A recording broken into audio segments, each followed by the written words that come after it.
Okay, hi there, and welcome to a micro video on market structures. Now, in exams, many students make an imprecise distinction between competition and contestability. In fact, they often use these words interchangeably. It's important that you don't do that, so hopefully this short video will make the difference between the two concepts clearer for you. So competition refers to the behaviour, the conduct of firms, either in terms of different forms of price competition or non-price methods to increase their sales, their revenues and their profits. So competition is the act of firms trying to achieve and offer relatively low prices, better quality products than the competitors. Most markets are imperfectly competitive. They don't satisfy all of the stringent assumptions of perfect competition. Now, we make a key distinction between price and non-price competition. So often you see price wars breaking out. Price war is a period of fierce competition when traders, suppliers cut their prices, sometimes below cost, in an attempt to increase their share of the market. Loads of good examples. You can choose your own. Petrol retailing, very frequent price competition, mobile phone tariffs, the battle for market share between the big grocery stores, increasingly a battle between Disney and Netflix in terms of subscription streaming services, between Amazon Echo Dot and Google Home Mini, price war there, big price war in the mortgage market at the moment, and also a price war between two leading chains of cinemas. In Birmingham, Odeon cut their prices to £4.99, £5, whereas Star City, the View Cinema, cut their cost of tickets to just £4.99 and has kept them there. So that's price competition. Non-price competition, of course, is where you use other factors than price to try and sell and build your market share. Innovative products, dynamic efficiency, the quality of after-sales service, upgrades to products, exclusivity deals, strong branding and awareness and advertising and sales promotions, including free shipping. It's not actually part of the price, but to offer a free delivery, for example. That's non-price competition. Now, competition is subtly different to contestability. So what is contestability?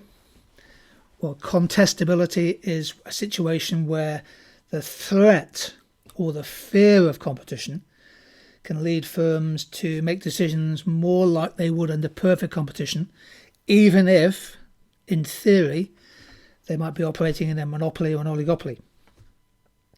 A key feature of contestable markets is where the sunk costs, the cost of leaving a market, are low. And this allows for the potential for the rapid entry of lots of new firms, particularly if the existing suppliers are pricing high and making a high level of profit.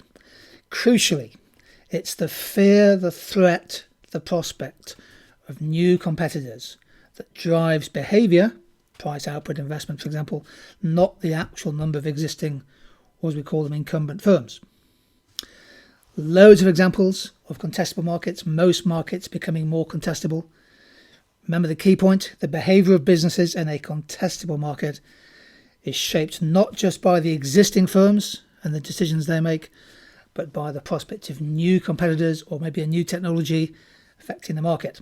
So peer-to-peer lending, funding circle challenging the banks, Five Guys challenging Burger King and McDonald's, Airbnb acting as a contestable challenger to the hotel sector, Lyft and Uber in city transport services, GEMS Education, changing the private education market, Amazon starting to open bookstores, Shell Energy, used to be known as First Utility, trying to reshape the retail energy market, Uber Freight, again, challenging existing players. There's loads of examples of contestable markets. Here's a really good difference between actual competition in the parcel industry, Amazon Logistics, Yodel, DPD and Parcel Force, big players, and the potential rivals and the competitive threats, both from overseas, from the supermarkets, from Uber, from eBay, and increasingly, of course, from 3D printing technology. The parcel industry is a great example of a very contestable sector where the technologies and the services are changing at a very fast pace.